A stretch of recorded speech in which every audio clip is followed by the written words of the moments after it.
Of course, I told you.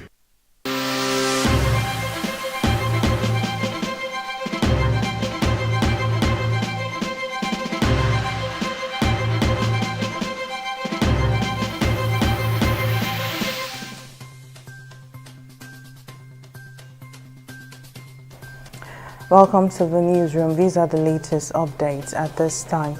The St. Francis Catholic Church in Owo, Ondo State has reopened for Easter services 10 months after a deadly attack left over 40 worshippers dead and several others injured. During the attack, the assailants disguised themselves as worshippers, maiming both old and young worshippers. For 10 months after the incident, worshippers have filled the church building to celebrate the 2023 Easter. After reopening, the Catholic Bishop of Ondo Diocese, the Most Reverend Jude Arogudade, called on the federal government to be alert to the responsibility of protecting the lives and properties of the citizens.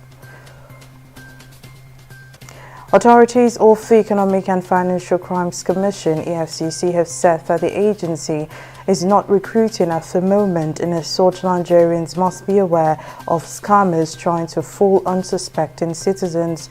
The EFCC, in a statement, said its attention has been drawn to some information circulating on social media inviting unsuspecting applicants to submit applications through a dubious EFCC recruitment portal.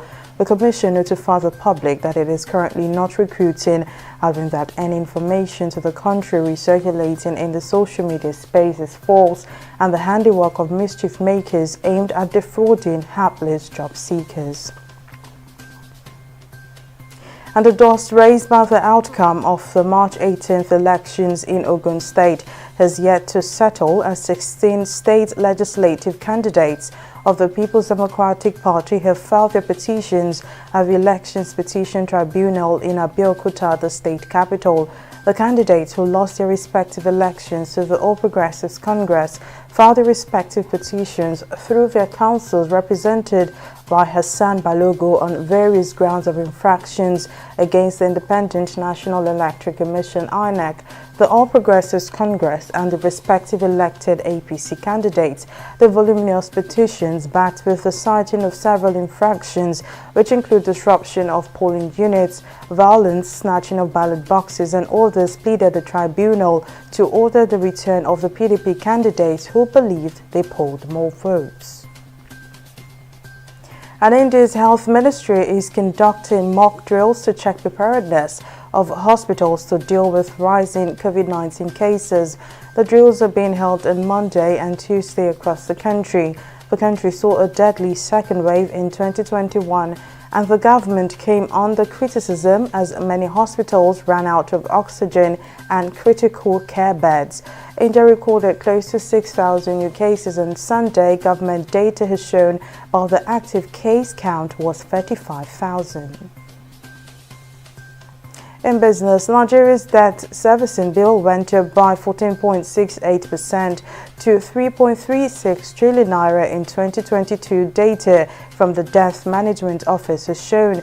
According to the DMO, 2.93 trillion naira was spent on external and domestic debt servicing payment in 2021. Domestic debt servicing gobbled 2.56 trillion naira in 2022, with the highest expenditures of 529.8 billion naira recorded in April. And searchers have recovered a third body from the rubble of a collapsed apartment in France's Marseille as rescue workers raced against the clock to find 5 people still missing. More than 24 hours after a suspected explosion at the building, where residents reported a strong smell of gas, dozens of searchers and dogs worked among the debris as the fire still smoldered underneath. But the mayor of the Mediterranean port city says rescue workers were still optimistic they could find survivors. The cause of the explosion is still to be determined, but investigators are looking at the possibility it was the result of a gas leak. And in sports, Fatayo Shaw has resigned from his position as assistant coach of Nigeria Premier Football League champions Rivers United. Osho, who announced the news on his official Facebook page, was on the bench when Rivers United took on Niger Tornadoes in an NPFL Match Day 13 game on Sunday. The tactician took up the position in October 2021 and has also managed 8-time NPFL champions Eyimba in the past. That's the latest from the newsroom. Join us again for more updates. Thank you for watching.